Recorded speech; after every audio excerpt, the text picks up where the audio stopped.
Ön söz. Allahü Teala Kur'an-ı Kerim'de Maide suresinin 82. ayetinde İslamiyetin en büyük düşmanı Yahudiler ve müşriklerdir buyurdu.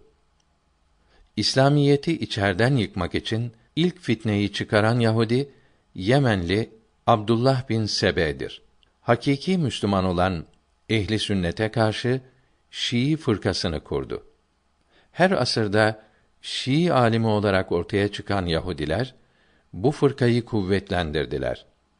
Yahudilerin İslamiyete yaptıkları zararlar Kuveyt'te Mektebetü's Sahabetil İslamiye'nin neşrettiği Hiyanetül Yehud kitabında uzun yazılıdır. İsa aleyhisselam semaya çıkarıldıktan sonra bozuk İncil'ler yazılınca Hristiyanların çoğu müşrik oldu. Müşrik olmayanlar da Muhammed aleyhisselama inanmadıkları için kâfir oldu. Bunlara ve Yahudilere ehli kitap denildi. İslamiyet zuhur edince papazların Kurun-u Vüsta'daki Orta Çağ'daki hakimiyetleri yıkıldı. İslamiyeti yok etmek için misyoner cemiyetleri kurdular. Bu işte en ileri giden İngilizler oldu. Londra'da müstemlekeler nezareti kuruldu. Akla hayale gelmeyen Yahudi hileleriyle ve askeri ve siyasi kuvvetler ile İslamiyete saldırdılar. Müstemlekeler nezaretinin idare ettiği ve her memlekete gönderilen binlerce casustan biri olan Hemfer 1125 miladi 1713 senesinde Basra'da avladığı 14 yaşındaki Neçdli Muhammed'i senelerce aldatarak Vehhabi fırkasını kurdular ve İngiltere'deki müstemlekeler nezaretinin emriyle 1150 miladi 1737 senesinde ilan ettiler. Hemfer İngiliz müstemlekeler nezaretinin emriyle Mısır, Irak, İran, Hicaz ve hilafet merkezi olan İstanbul'da casusluk faaliyetlerinde bulunmak, Müslümanları aldatmak ve Hristiyanlığa hizmet için vazifelendirilmiş bir İngiliz misyoneridir. İslam düşmanları İslamiyeti yok etmeye ne kadar çok çalışsalar da Allahü Teala'nın bu nurunu asla söndüremezler. Çünkü Allahü Teala Kur'an-ı Kerim'de Hicr suresinin 9. ayeti kerimesinde mealen bu Kur'an'ı sana ben indirdim. Onu elbette ben koruyacağım buyurdu.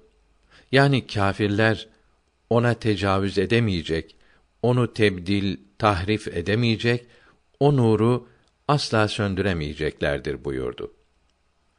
14 asırdan beri Müslümanlar Kur'an-ı Kerim'in ışıklı yolunda çalışarak ilimde, ahlakta, fende, sanatta, ticarette, siyasette ilerlediler.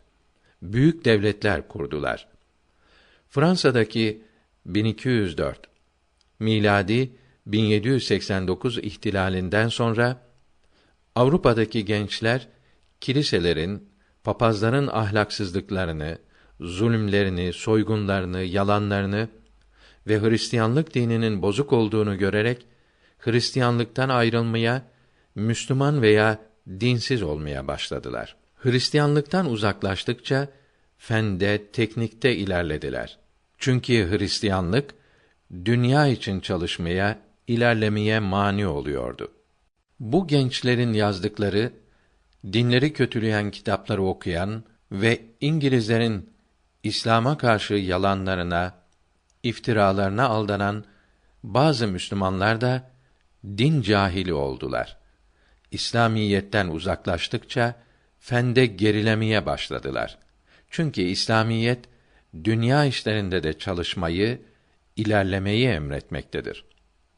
İngiliz devletinin esas siyaseti dünyadaki bilhassa Afrika ve Hindistan'daki tabii servetleri sömürmek, oralardaki insanları hayvan gibi çalıştırıp bütün kazançları İngiltere'ye nakletmektir. Adaleti, sevişmeyi ve yardımlaşmayı emreden İslam dinine kavuşanlar İngiliz zulümlerine, yalanlarına mani olmaktadır. Biz kitabımızı 3 kısım olarak hazırladık. Birinci kısım İngiliz casusunun itiraflarıdır.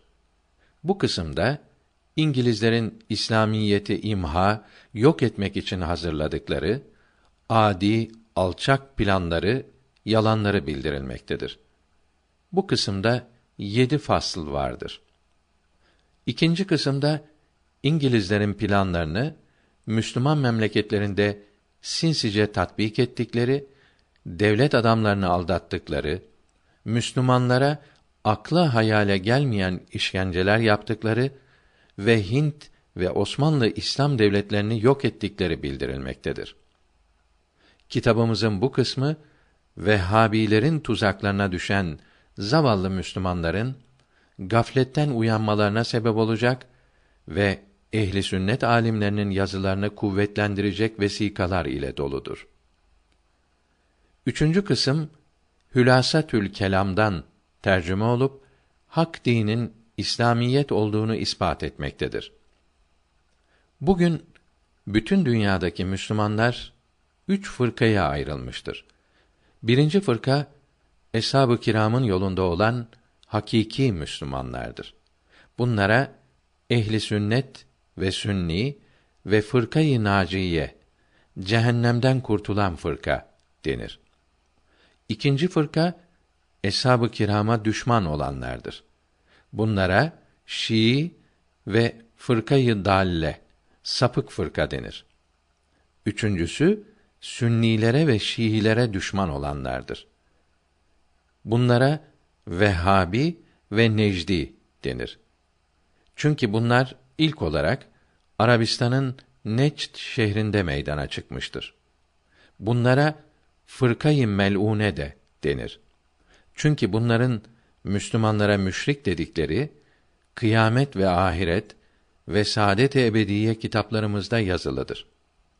Müslümana kâfir diyene Peygamberimiz lanet etmiştir.